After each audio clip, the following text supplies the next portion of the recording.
একটা ছোট বিড়াল ছিল, নাম ছিল হুঙ্কারি। সবার ভয় পেত সে, কারণ সে খুব আওয়াজ করে হুঙ্কো বলত। একদিন একটা বড় কুকুর এল গ্রামের পথে। সবাই পালিয়ে গেল, কিন্তু হুঙ্কারি গিয়ে একদম কুকুরের সামনে দাঁড়িয়ে বলল, হুঙ্কো। কুকুর এত চমকে গেল যে দৌড়ে পালিয়ে গেল। তারপর থেকে সবাই হুঙ্কারিকে সাহসী বিড়াল বলে ডাকত। ২. হুঙ্কারির গান। হুঙ্কারি খুব গান ভালোবাসত। সে প্রতিদিন সকালে মিউ হুঙ্কো বলে গান গাইত। প্রথমে কেউ শুনত না। একদিন পাখিরা তার সাথে গলা মিলিয়ে গান গাইল।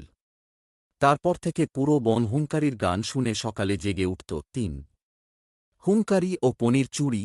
একদিন হুঙ্কারি একটা দোকানের সামনে গিয়ে দেখল পনির রাখা। লোভ সামলাতে না পেরে একটু কেটে নিল। দোকানদার বলল, পেট ভরল। হুঙ্কারি লজ্জা পেয়ে বলল, আমি কাল থেকে তোমার দোকান পাহারা দেব। তারপর থেকে সে চোরদের তাড়িয়ে দোকান পাহারা দিত। ৪. হুঙ্কারির আলো। গ্রামে একদিন বিদ্যুৎ চলে যায়। সবাই অন্ধকারে। হুঙ্কারি নিজের চোখে দেখতে পেত অল্প আলোতেও। সে ছোট ছোট বাচ্চাদের নিয়ে স্কুলে পৌঁছে দিল। সবাই বলল, তুমি তো আলো বিড়াল। আরও চাইলে বলো, হুঙ্কারিকে নিয়ে আরও নতুন মজার গল্প বানিয়ে দেব।